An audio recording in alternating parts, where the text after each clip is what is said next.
السلام عليكم، معكم خالتكم. اليوم سميدة سبع خضاري. أتمنى يعجبكم هذا الفيديو ويجي خفيف على قلوبكم. بسم الله الذي لا يضر مع اسمه شيء في الأرض ولا في السماء وهو السميع العليم. أي كسكسو ضروري سميدة عادية ماشي هذيك عادية.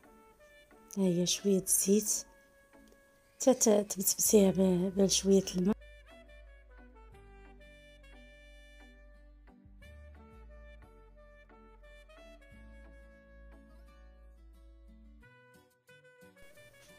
أنا حطيت اللحم وبصيلة والحمص ثم مطيشة، كنطحن شوية مطيشة شوية القرعة الحمراء. بعد ما طحنا خيزو والقرعة والحمراء ومطيشة ننتقلو نديرو العطرية في اللحم والبصلة والحمص.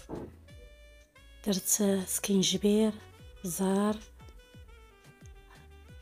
خرق ومعرق وخويت هذاك الشيء اللي طحنت باش كسكسو اللي ذاقو كيعجبو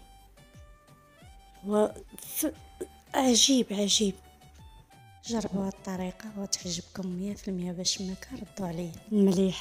ملحه خيزو لفت الموفي لفت الابيض محفور لفت الاحمر سلاوي القرعه الحمراء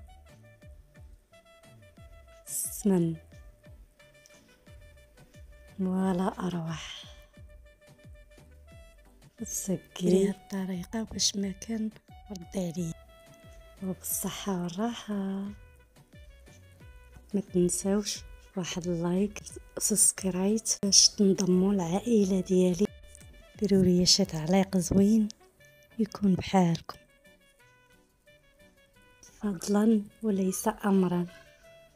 مرحبا الف مرحبا باش العائله ديالي تكبر وقلبي يفرح ونوصلوا ل200 ان شاء الله حنا كاملين. باش يجيكم الكسكسو بنين السميده بنينه ديروا الملحه في الماء، ما ديروش الملحه في السميده. وهذا البنه كتكون هنا، هذه هو السر من الاسرار ديال الكسكسو ديالي.